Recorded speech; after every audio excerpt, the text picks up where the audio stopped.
Graças a Deus. Boa noite, igreja. Paz seja convosco. Você crê que a bênção do Senhor te acompanha? Você crê que a bênção do Senhor está na sua casa, na sua família, nos seus filhos? Por isso que a gente serve a esse Deus. Por isso que a gente vem na igreja. Por isso que nós temos que estar prontos para a volta de Jesus. Irmãos, Jesus está às portas. E não é um discurso de retórica, não. É uma evidência. Só não vê quem não quer. Por isso, temos que estar cercados pelas bênçãos de Deus sempre. Buscando a Deus para todas as áreas da nossa vida. Pai Celestial, nós te agradecemos, Jesus, porque o Senhor nos deu a oportunidade de estarmos mais uma vez aqui na sua casa. Como o Senhor nos ama. Queremos nessa noite, com todo o nosso coração sincero diante de Ti, oferecer a Ti um culto, Pai Santo, mas queremos também que o Senhor venha no nosso meio, porque a Tua palavra diz que onde 2 ou 3 estiverem reunidos em Teu nome, nós estamos. Eu estou no nome de Jesus aqui, e nós todos estamos em Teu nome, Jesus, no poderoso nome de Jesus. O Senhor estaria no meio deles. Pela fé nós cremos, Pai. Pela fé nós recebemos a presença maravilhosa do Espírito Santo, que está sobre esse lugar, que está sobre todas as áreas desse templo. Em nome de Jesus, nós te bendizemos, nós te agradecemos, nós te honramos. Amém. Podem sentar, queridos. Obrigado pela sua presença. É muito bom ver as pessoas voltando. E é uma honra para nós recebê-los aqui, é uma honra. A gente não sabe o dia de amanhã. Tem muita gente que fica protelando, mês que vem eu vou na igreja, talvez daqui uns 3 meses, mas a pessoa perde a bênção. Nós precisamos estar apegados com Jesus, irmãos. E nós falamos nessa quinta-feira passada sobre uma mentalidade de vida. Mentalidade de vida. Eu preciso ter sempre uma mentalidade de vida, porque senão a gente não tem sentido para viver. Porque esse mundo o tempo todo está nos trazendo uma cultura de mentalidade de morte. Para você morrer, para eu morrer, para a gente desistir, para a gente não ter mais esperança. Mas Deus falou para que, Jesus disse que nós teríamos vida e vida em abundância. Você crê nisso, querido? Porque a gente se renova na palavra de Deus. E umas coisas que eu destaquei, que nós destacamos na quinta-feira, foi as coisas que corroem essa mentalidade de vida: o ódio, o medo e a tristeza. Então nós colocamos, você que não assistiu, você que está nos assistindo pela internet, você pode conferir na pregação de quinta-feira. E hoje nós vamos falar sobre uma coisa que corrói muito. E nós, olhando para nós mesmos, a gente fala, eu não preciso ouvir isso, pastor Ciro, mas a gente precisa. Uma das coisas que corroem essa mentalidade de vida é o orgulho. O orgulho, ele destrói completamente a nossa relação com Deus. Por quê? Porque, olha lá, você vê em 1 Pedro, no capítulo 5, do versículo 5 ao 6, diz assim: da mesma forma, jovens, está falando para mim, está falando para você, querido? Da mesma forma, jovens, sujeitem-se aos mais velhos. Isso é difícil. Hoje a juventude não respeita mais as pessoas de idade, não respeita quem tem experiência. Mas a palavra de Deus está nos ensinando: sujeitem-se, respeitem, ouçam, sejam todos humildes uns para com os outros. A pessoa fala assim: eu sou humilde, pastor. A pessoa humilde, mas ninguém que está à volta dela não sente não recebe dessa humildade, vê você como uma pessoa arrogante. E nós temos muito de arrogância em nós. E nós vamos entender que a humildade é uma chave maravilhosa. Olha o que a palavra de Deus fala sobre a humildade aqui. Sejam todos humildes uns para com os outros, porque Deus se opõe aos orgulhosos. Você quer a oposição de Deus na sua vida? Tem gente que diz assim: eu não quero não, esse amém, eu não quero a oposição de Deus na minha vida. Tem gente que diz assim: pastor, minha vida é um eterno nadar contra a corrente. Você está nadando contra a corrente, porque você está se opondo a Deus. Porque Deus se opõe aos orgulhosos. Ele põe uma barreira para quem é soberbo, mas Ele concede graça aos humildes. Quando nós somos humildes, Deus concede graça. O que é a graça? A graça é um poder operacional de Deus, a forma como Deus trabalha. Graça é favor imerecido, então só recebe graça quem é humilde. Portanto, humilhe-se debaixo da poderosa mão de Deus, para que Ele os exalte no tempo devido. Grande é a graça reservada para os humildes. Você quer a graça de Deus, querido? Então nós temos que ser humilde. Mas pastor, nós vamos fazer uma análise aqui. Você vai fazer um raio-x das minhas atitudes. Será que eu estou sendo orgulhoso? Eu não sou, pastor, sou tão humilde. Será? Humilde em relação a Deus. Tiago, no capítulo 4, 6 diz assim: mas Ele nos concede graça maior. Por isso diz a Escritura: Deus se opõe aos orgulhosos. De novo Deus falando, Deus é oposição ao orgulhoso, mas concede graça aos humildes. Humildade é uma equação que você precisa aprender aqui. Uma equação matemática. Humildade mais graça. Aliás, humildade mais nada. Você não precisa de mais nada. Humildade mais nada igual a promoção. Você quer ser promovido? É só humildade. Como será que nós temos agido no nosso dia a dia? Como será que eu tenho agido em relação às minhas atitudes? Humildade mais nada é igual a promoção. Promoção diante de Deus. Quem quer ser promovido diante de Deus aqui? Nós temos que ser humildes, queridos. Vamos refletir sobre isso. Lucas, no capítulo 1, versículo 52, diz assim: derrubou governantes dos seus tronos e exaltou os humildes. Eu já vi muita gente no poder que Deus tirou, pelo coração exaltado, por achar que sabe alguma coisa. E a humildade é uma estratégia do céu. Tudo que nós pensamos, temos um conceito aqui na terra, no reino dos céus é paradoxal, é ao contrário. Então quando você é humilhado, quando você é humilde, você é guindado para ser exaltado. Deus exalta os humildes, mas é difícil entender. Então é assim que funciona na legislação do reino. Uma humildade estratégica. Quem ensinou isso para nós? Jesus ensinou.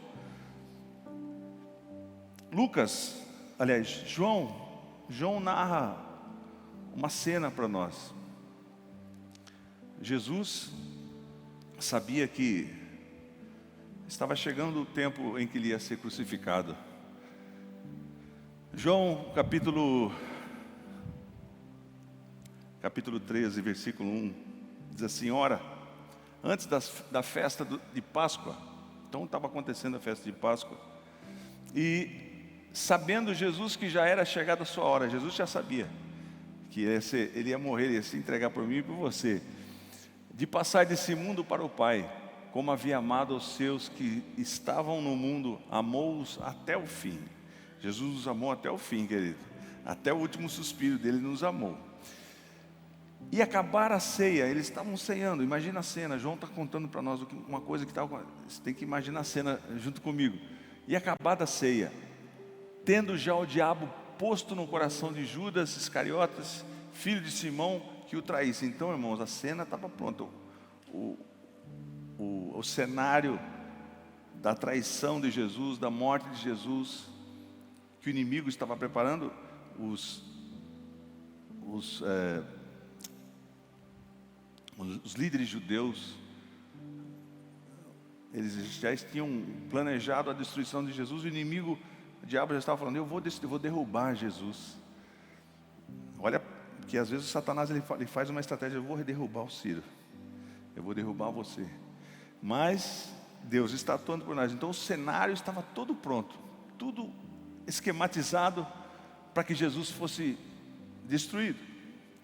Jesus, sabendo que o Pai tinha depositado nas suas mãos todas as coisas e que havia saído de Deus e ia para Deus, levantou-se da ceia, tirou as suas vestes. Jesus usava uma roupa, ele tirou o seu manto e ele colocou uma toalha.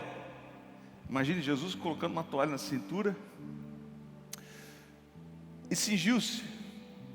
Depois deitou a água ele colocou uma água numa bacia. Você consegue imaginar Jesus fazendo isso? E começou a lavar os pés dos discípulos. Quem que lavava os pés dos discípulos? Por que lavava os pés dos discípulos? Porque naquela época, irmão, não tinha como nós temos estrada de asfalto. Era tudo estrada de terra. E as pessoas não usavam sapato, usavam sandálias. Então o pé sujava. O pessoal tomava banho, mas aí ele andava 1 quilômetro, o pé já estava sujo. Então era cultural você lavar os pés. E quem que lavava os pés? Era o escravo mais humilde. O escravo mais de um nível mais baixo que existia, que lavava os pés. Fazia parte. Então, se você chegava numa casa, você ficava incomodado com o pé sujo. Então, a cultura era essa. E Jesus, demonstrando humildade, começou a lavar os pés dos discípulos e enxaguá-los. Lavou e enxagou. Imagina alguém lavar seu pé, mas de todos, né? Felipe, dá o seu pé aí. Lucas, dá seu pé, deixa eu lavar seu pé aí. E enxugava com todo carinho. E enxugava com a toalha com quem estava cingido. Então ele estava com a toalha na cintura e já enxugava os pés dos discípulos. Aproximou-se, pois, de Simão Pedro, que lhe disse: Senhor. Simão Pedro já falou: Senhor, tu lava-me os pés a mim? O Senhor vai lavar meus pés? De forma nenhuma. Respondeu Jesus e disse-lhe: o que eu faço, você não entende agora. Tem coisas que acontecem na nossa vida que a gente não entende agora, mas tu saberás depois. Mas depois a gente vai ficar sabendo os processos que acontecem na nossa vida, por que a gente sofre, por que a gente passa por dificuldades, por que a gente aprende as coisas para ter uma experiência, e depois que você teve a vitória, você vai passar para outras pessoas e falar: ó, Jesus me deu vitória, você está passando por isso, mas eu já venci. Eu posso falar de cátedra, eu posso falar com conhecimento empírico, porque eu vivi isso. Respondeu Jesus e disse-lhe Pedro: nunca me lavarás os pés. O que é isso? Isso é orgulho. Vai lavar meus pés. Uma falsa humildade. Porém respondeu-lhe Jesus: se eu não te lavar, não tens parte comigo. Disse-lhe Simão Pedro: Senhor, não só os meus pés, mas também as mãos e a cabeça. Disse-lhe Jesus: aquele que está lavado não necessita de lavar senão os pés. Então a pessoa que tomou banho precisa senão lavar os pés. Pois no mais tudo está limpo. Ora, vós estáis limpos, mas não todos. Estava falando em relação a Judas. Ele sabia de tudo que estava acontecendo, porque bem sabia que quem o havia de trair, por isso disse: nem todos estáis limpos. Então, depois que lhes lavou os pés e tomou as suas vestes e se assentou outra vez à mesa, disse-lhes: entendeis o que vos tenho feito? Entendeis o que eu tenho feito? Vós me chamais mestre e Senhor, e dizes bem, porque eu sou. Ora, se eu, Senhor e mestre, vos lavei os pés, vós deveis também lavar os pés uns dos outros. Uau! Ser humilde, Jesus nos ensinando. Ora, então, é uma estratégia celestial. O inimigo falou: eu vou derrubar Jesus. Jesus falou: não precisa não, eu mesmo me humilho primeiro. Só que quando ele se humilhou, por isso que as coisas vêm, a gente quer reagir de uma forma orgulhosa, quando alguém nos fere, quando alguém fala alguma coisa, e a pessoa fala: eu vou te humilhar, eu vou te deixar lá embaixo. Você fala: não precisa, eu mesmo me humilho. E é uma estratégia espiritual. E o que aconteceu quando Jesus fez isso? O que aconteceu no reino espiritual quando Jesus se humilhou? Fala lá em Filipenses, no capítulo 2, versículo 5. Seja a atitude de vocês a mesma de Cristo Jesus, que embora sendo Deus, não considerou, Jesus era Deus, Ele não considerou que o ser igual a Deus era algo a que devia se apegar, mas esvaziou-se, mas se humilhou a si mesmo. Mas depois que ele se humilhou, vindo a ser servo, tornando-se semelhante aos homens, e sendo encontrado em forma humana, humilhou-se e a si mesmo foi obediente até a morte de cruz. Por isso, Deus o exaltou à mais alta posição. Você entende, querido? Deus só dá graça aos humildes. Você está entendendo o que eu estou falando? Nós temos que viver isso dia a dia, porque as nossas reações são reações que a carne grita e fala: você não pode reagir assim. Vai se humilhar? Você vai se deixar passar por isso? Mas Jesus ensinando que a chave da vitória está na humilhação. A gente se humilhar principalmente diante de Deus, mas ser humilde entre as pessoas. Se exaltar por causa, poxa, você é o pastor, eu não sou nada. Eu tenho que aprender a ser humilde, porque o orgulho e a exaltação é o princípio da queda. Mas Jesus nos ensinou aqui, por isso Deus exaltou da mais alta posição, Ele deu um nome que está acima de todo nome. Olha o nível que chegou Jesus, por causa de uma humilhação estratégica, para que o nome de Jesus se dobre todo o joelho, nos céus e na terra, e debaixo da terra, e toda língua confesse que Jesus Cristo é o Senhor, para a glória de Deus Pai. Quem nos ensinou isso foi Jesus. Será que tem uma área sua que você é soberbo? Será que você trata as pessoas, talvez da sua família, ou pessoas que você se relaciona, com um olhar altivo? Eu sei mais que esse cara aí. Você é um Zé Mané. A chave está em se humilharmos diante da potente mão de Deus. Sabe, Deus responde com graça quando a gente se humilha. E pode ser o maior pecador. Sabe, uns piores reis que Israel já teve foi o rei Acabe. A dupla do mal, Acabe e Jezabel, era terrível, irmãos. O que eles faziam era abominável. E nós, como humanos, falamos: esses aí tem que morrer. E lá em 1 Reis, no capítulo 21, narra que tinha um homem que tinha uma vinha muito bonita, Nabote. E o rei Acabe queria de tudo quanto era jeito aquele lugar, mas a lei impedia que o rei comprasse aquela vinha. Mas ele maquinou, ele fez uma estratégia tão diabólica que pessoas foram denunciar Nabote. E sucedeu, olha lá, vamos ler, para a gente entender a história. E sucedeu depois dessas coisas que Nabote, o Jezreelita, tinha uma vinha em Jezreel, junto ao palácio de Acabe, rei de Samaria. Então ele tinha um palácio, ele via essa vinha e ficava cobiçando: isso aí tem que ser meu, não pode ser desse rapaz aí, eu que mereço. Então Acabe falou a Nabote, dizendo: dá-me a tua vinha, para que me sirva de horta. Ele queria fazer uma horta da vinha do homem. Olha só o orgulho. Pois está vizinha ao lado da minha casa, e te darei por ela outra vinha melhor, ou se for do teu agrado, dar-te-ei o seu valor em dinheiro. Porém Nabote disse a Acabe: guarda-me, ó Senhor, de que eu te dê a herança dos meus pais. Então Acabe veio desgostoso, indignado à sua casa, por causa da palavra de que Nabote, o jezreelita, lhe falara. Quando disse: não te darei herança dos meus pais. Então ele não poderia dar, porque ele recebeu aquele terreno, aquela vinha de herança de meus pais. E deitou-se na sua cama e voltou o seu rosto e não comeu pão. Ele ficou irado. O orgulho começou a corroer o coração daquele rei.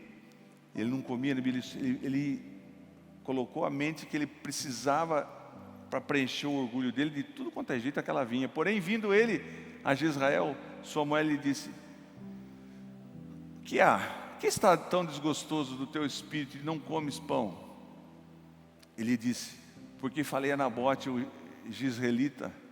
Ele disse: dá-me a tua vinha por dinheiro, ou se te apraz, te darei outra vinha em seu lugar. Porém ele disse: não te darei a minha vinha.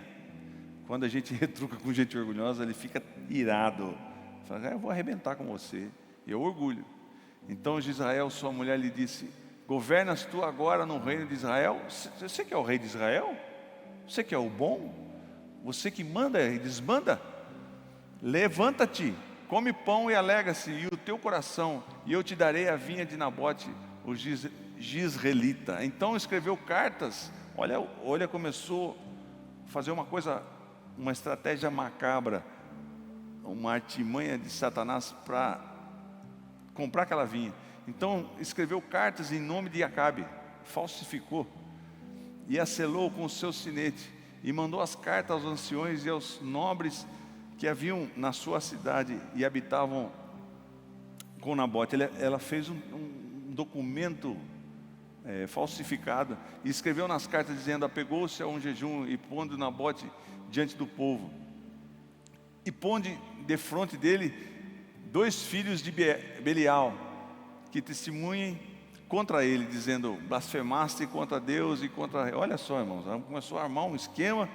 Você vê que nós temos inimigos orgulhosos que usam de calúnia contra nós. Só que a gente tem que responder com humildade, porque Deus exalta os humildes. Não adianta você falar: eu vou processar, Deixa Deus fazer, deixa Deus atuar. E põe de frente dele 2 filhos que testemunhem contra ele, dizendo: blasfemaste contra Deus e contra o rei, e trazei-o fora e apedrejai-o para que morra. Olha só, armou um esquema para que apedrejasse Nabote. E os homens da sua cidade, os anciões e os nobres que habitavam na sua cidade, fizeram com Jezrael como Jezrael lhe ordenara, conforme estava escrito nas cartas que lhe mandara. Apregoaram um jejum e puseram Nabote diante do povo. Então vieram 2 homens, filhos de Belial, e puseram-se defronte dele, e os homens, filhos de Belial, testemunharam contra ele, contra Nabote, perante o povo, dizendo: Nabote blasfemou contra Deus e contra o rei. E o levaram para fora da cidade e o apedrejaram e morreu. Olha que homem cruel, olha que dupla, que casal diabólico. Armaram um monte de mentira e o homem acabou sendo apedrejado como culpado. Então mandaram dizer a Jezabel: Nabote foi apedrejado e morreu. E sucedeu que, ouvindo Jezabel que já fora apedrejado Nabote e morrera, disse a Acabe: levanta-te e possui a vinha de Nabote, o jizreelita, o qual te recusou a dar por dinheiro, porque Nabote não vive, mas é morto. E sucedeu que, ouvindo Acabe que Nabote já era morto, levantou-se para descer para a vinha de Nabote, o jizreelita, para tomar posse dela. Então veio a palavra do Senhor. Deus está vendo todo ato de justiça. Deus está vendo quem prejudica você. Deus é um Deus de justiça. Então veio a palavra do Senhor a Elias, o tisbita, dizendo: levanta-te, desce para encontrar-te com Acabe, rei de Israel, que está em Samaria. Eis que está na vinha de Nabote, onde tem descido para possuí-la.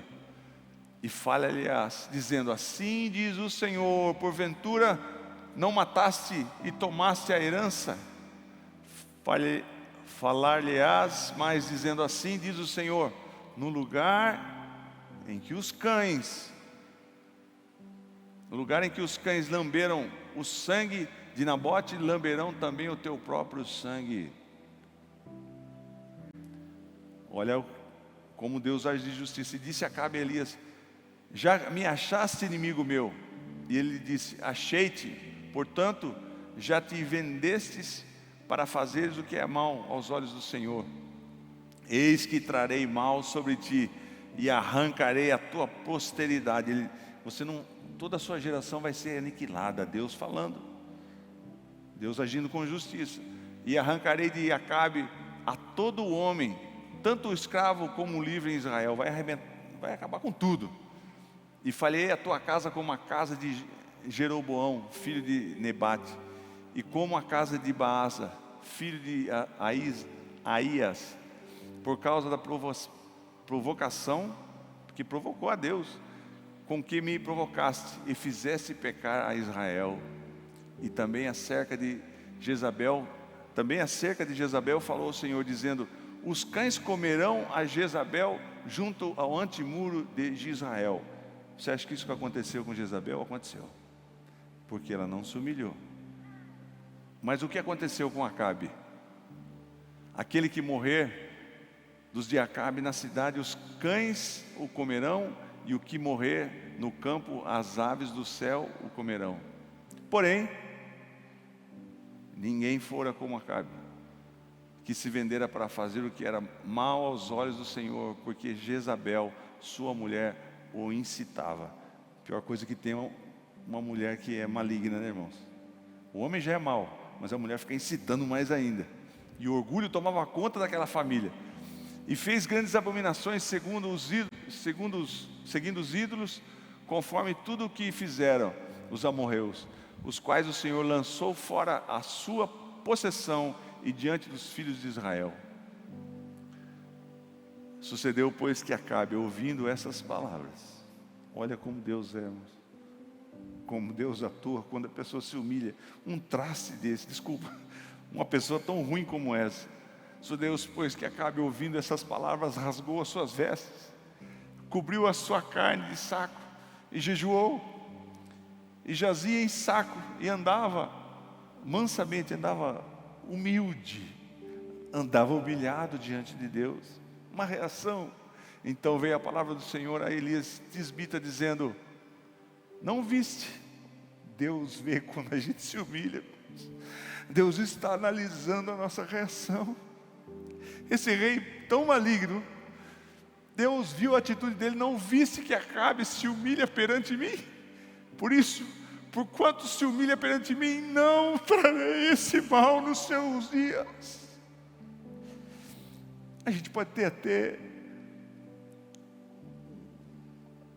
algo que foi decretado na nossa vida, mas Deus revoga quando nós nos humilhamos.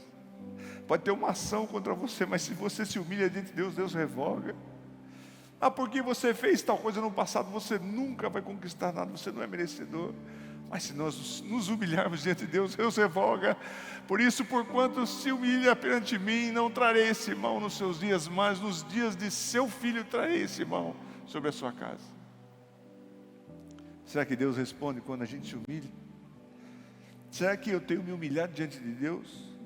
Às vezes a gente não se humilha diante dos homens, mas a gente tem orgulho diante de Deus. Eu não vou buscar Deus, não. Eu não vou buscar Deus, eu não preciso. Eu só vou colocar aqui alguns aspectos, alguns atributos de humildade que eu e você precisamos colocar em prática. Primeiro, oração. A pessoa que não busca Deus, a pessoa que não ora, tem um orgulho tremendo. Por que eu vou buscar Deus? Eu vou fazer porque eu posso, porque eu consigo. Eu vou fazer com a força do meu braço. Atributos de humildade e oração. Aquele que é humilde diante de Deus, ele ora. A falta de oração é uma posição de arrogância. Posição de arrogância: eu vou buscar Deus, não vou orar, não vou clamar, não. Segundo tópico, ser influenciável. Você é influenciável por tudo que as pessoas falam, por tudo que você pensa, mas você não se deixa se influenciar pela palavra de Deus, ser guiado pela opinião das pessoas. Eu acho. O que você acha? Fala para mim, o que você acha? E não busca Deus. E não para um minuto para ouvir a voz de Deus. O que eu faço? Eu vou, fico, faço um negócio? Ou espero a tua voz, espero o teu aval? Ou eu vou para ver o que vai dar? Falta de humildade. Ser influenciável. Terceira, uma característica da pessoa humilde é aquele que é corrigido sem se defender. Alguém fala alguma coisa, você está errado. Ou se a palavra de Deus te admoece, mas eu não estou, não. Não se defenda. Eu estou errado. Senhor, eu quero me consertar diante de Ti. Muda a minha vida. Eu quero ser abençoado por Ti. Outra coisa, se alegrar com a vitória de outras pessoas. Mas eu estou esperando essa vitória há tanto tempo. E aquele rapaz foi abençoado, por quê? Eu que merecia. Se alegre. Se Deus deu para ele, Deus tem muito para dar para você também. Você não precisa ficar com inveja, achando, poxa, mas é porque ele. Se alegre. Você foi abençoado, meu querido, eu me alegro com você. Isso é característica de humildade. Poxa, comprou uma casa, que bênção. Eu estou com uma casa alugada ainda, mas eu sei que no momento certo Deus vai me abençoar. Deus abençoe a sua vida, que você desfrute dessa casa, que você seja abençoado. Você foi curado, você foi sarado. Ainda não fui, mas eu me alegro com você. Deus faz com que as coisas aconteçam quando a gente vira a chave da humildade. Não há trabalho pequeno demais para você. Olha, o ministério que eu faço, o mínimo que eu faço é pregar aqui no púlpito. Jamais vou lavar um banheiro. Jamais vou ajudar uns pastores na congregação lá, que não seja um cargo de nível, né? Como que eu vou limpar a cadeira? Como que eu vou recepcionar as pessoas? Não, eu tenho que estar no nível, eu tenho que estar numa liderança de algum ministério. Deus abomina o arrogante. Nem sempre tem que estar certo. Sabe aquela pessoa que sempre tem que estar certo? Eu estou certo. E a pessoa, não, eu estou errado. Eu estou errado. Eu preciso me consertar, eu preciso mudar minha maneira de pensar. Eu não posso mais agir desse jeito. Naturalmente busca conselho de outras pessoas. A pessoa humilde busca conselho de outras pessoas. Tem pessoa experiente, tem alguém que é uma pessoa de oração, vai tomar uma decisão. Não, eu vou pela minha cabeça, porque eu já tenho, eu sei, o que eu pensar aqui, a minha estratégia é a melhor de todas. Provérbios capítulo 11, versículo 14 diz assim: não havendo sábios conselhos, o povo cai, mas na multidão de conselhos há segurança. Então sempre busque pessoas de Deus, converse, ore. Primeiro você vai buscar de Deus, mas também você conversa com as pessoas de Deus. Não vá pela sua cabeça simplesmente. 8, ser ensinável. O que é ser ensinável? Eu quero aprender. Eu preciso aprender mais de ti. Sabe o sabe tudo que sabe tudo? A gente tem que sempre ter em mente, eu não sei nada. Eu estou todos os dias aqui na igreja para aprender. Mas eu sou teólogo, eu entendo, conheço a Bíblia. Não sabe nada. O dia que você entende que você não precisa aprender mais nada, você já começou a morrer. E a humildade, a pessoa que é humilde não age dessa forma. A partir do momento que deixamos de aprender, começamos a morrer. E sabe, a gente pode destacar várias coisas sobre ser humilde. E uma das coisas que as pessoas erram muito na questão do orgulho de não voltar para a casa do pai. Não vou voltar não. Eu vou chegar na igreja lá, as pessoas vão ficar me olhando. Acho que vou ficar minha vida aqui mesmo. Acho que Deus não vai me receber. Fiz tanta coisa errada. Você viu que Jesus falou da parábola do filho pródigo? O filho pródigo fez tudo de errado. Você que está me assistindo, você está longe de Jesus e você está pensando, esse orgulho que você tem difundido no seu coração tem impedido de você chegar na casa do Pai. É muito orgulho. Mas o que aconteceu com aquele filho pródigo? Em Lucas, no capítulo 15, a partir do 17, diz assim: caindo em si, entendendo, se humilhando, aquele filho pródigo que pegou a herança do pai, saiu e gastou tudo. Mas tem um momento de nós caímos em si. Você que está nos assistindo, você que está aqui, está longe dos caminhos do Senhor. Esse é o dia, essa é a noite de você cair em si e você começar a pensar: por que eu não estou vivendo as bênçãos do meu pai, que é tão rico, que é tão poderoso? Por causa desse orgulho, porque eu não me humilho. Cuidando em si, ele disse: quantos empregados? Ele começou a analisar todos os empregados do meu pai. Tem comida de sobra, e eu aqui morrendo de fome. Você está aí fora no mundo, você está morrendo de fome, você vive uma angústia. Você não tem a graça de Deus sobre a sua vida. Você não recebe o bálsamo do amor de Jesus sobre o seu coração, porque você está orgulhoso. Porque você acha que a sua vida é autossuficiente. Você não precisa vir para a casa do Pai. Eu aqui no mundão eu me viro. Se eu tiver dinheiro. Então, ele tinha dinheiro, tinha muito dinheiro, tinha muitos amigos. Acabou o dinheiro, acabou os amigos. Começou a passar fome. Talvez você esteja faminto de tantas coisas. O inimigo tem vencido você com esse orgulho, impedindo você vir de volta para a casa do Pai. Mas eu não sei como é que Deus vai ver minha posição. Eu me porei a caminho e voltarei para o meu pai e lhe direi: Pai, pequei contra ti. Pequei contra o céu e pequei contra ti. Atitude de humilhação. Senhor, eu pequei contra ti. Tem misericórdia de mim. Eu andei por esse mundo longe de ti, mas agora eu quero voltar para a tua casa. Então o filho pródigo começou a decorar esse texto: eu preciso me humilhar diante do meu pai. Não sou mais digno de ser chamado teu filho, trata-me como um dos teus empregados. A seguir levantou-se e foi para o seu pai. É o que você tem que fazer, você tem que se levantar e voltar para a casa do pai.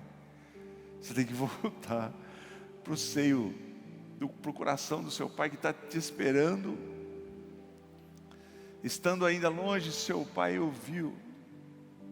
Deus está vendo você mesmo longe, de distância. Só que o que faz a diferença é a atitude de humildade. É a atitude. Estando ainda longe, seu pai ouviu, cheio de compaixão. O nosso Pai está cheio de compaixão. O Pai ficava esperando o filho pródigo todos os dias, olhando: cadê o meu filho? Deus está olhando para você: cadê você? Quando é que você vai vir para casa? Quando é que você vai ter essa atitude de humildade? Ainda de longe seu pai ouviu e cheio de compaixão correu para o seu filho. Acho que Deus tem mágoa de mim, pastor. Deus não vai me perdoar, não. Deus está querendo correr para os seus braços e te receber, cheio de compaixão. E abraçou e o beijou. E a seguir, próximo, 21, não sei se está lá, mas assim é o nosso Deus. Atitude de humildade. Não deixe o orgulho te vencer. Jesus deixou a característica de como é o nosso Pai. O nosso Pai é um Pai de amor, que quer você de volta para casa. Você não precisa andar mais sofrendo. Essa atitude de humildade. Em nome de Jesus, que o orgulho não domine mais nossa vida. Que a gente não deixe subir nada no nosso coração. E a gente entenda que a chave da vitória, a chave da graça, está na humildade. Como que eu vou reagir? Tem que reagir com humildade para ter vitória. Deus rejeita o soberbo, mas dá graça aos humildes. Não queira ser rejeitado por Deus, queira ser aceito por Deus. Quem vai se humilhar diante da potente mão de Deus, sempre nas suas atitudes, o que você vai fazer? Vou na igreja, não vou na igreja? Eu vou na igreja. Vou buscar a Deus? Eu vou buscar a Deus. Eu vou estar atento ao que Deus vai me ensinar, porque eu preciso ter ouvidos à voz do meu Pai Celestial. Essa é uma atitude de humilhação.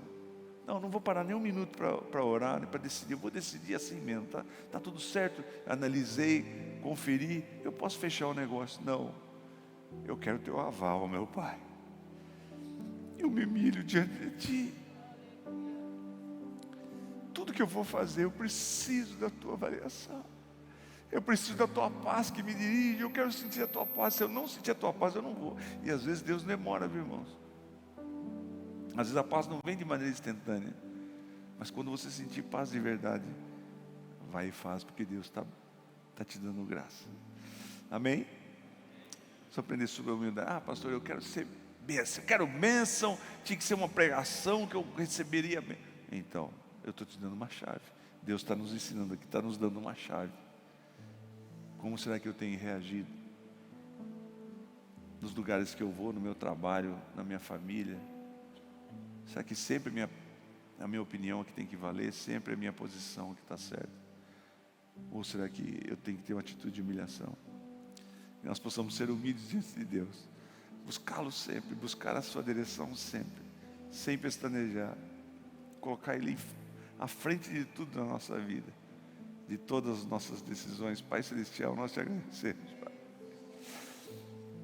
Porque Jesus nos ensinou como é a característica, como é o modus operandi do nosso Pai Celestial, que fica nos esperando com ansiedade, com o coração cheio de compaixão. Aquele filho rebelde que fez tantas coisas erradas, mas que no momento de lucidez se humilhou e veio à casa do Pai, não esperando muito, esperando o mínimo, só alguma coisa para comer. Mas o Pai te deu tanta coisa, deu vestes novas, deu sandálias, deu um anel de autoridade, matou um bezerro cevado e fez uma festa. Esse é o nosso Deus. Pai Celestial, que o Teu Espírito Santo toque no coração dessa pessoa que está longe dos Teus caminhos. Que assim como o filho pródigo, o Senhor deixou o orgulho subir ao seu coração e saiu por esse mundo tentando viver tudo que esse mundo oferece. E viu que é uma pobreza, é uma coisa tão banal, e está sofrendo agora porque vive com fome. Mas hoje é noite de você voltar para Jesus. Volte para a casa do Pai, se humilhe, peça perdão, peça misericórdia. Ele está pronto para te ouvir. Ele está pronto para perdoar os nossos pecados. Ele está pronto para nos justificar e para nos limpar de toda injustiça. Em nome de Jesus. Amém.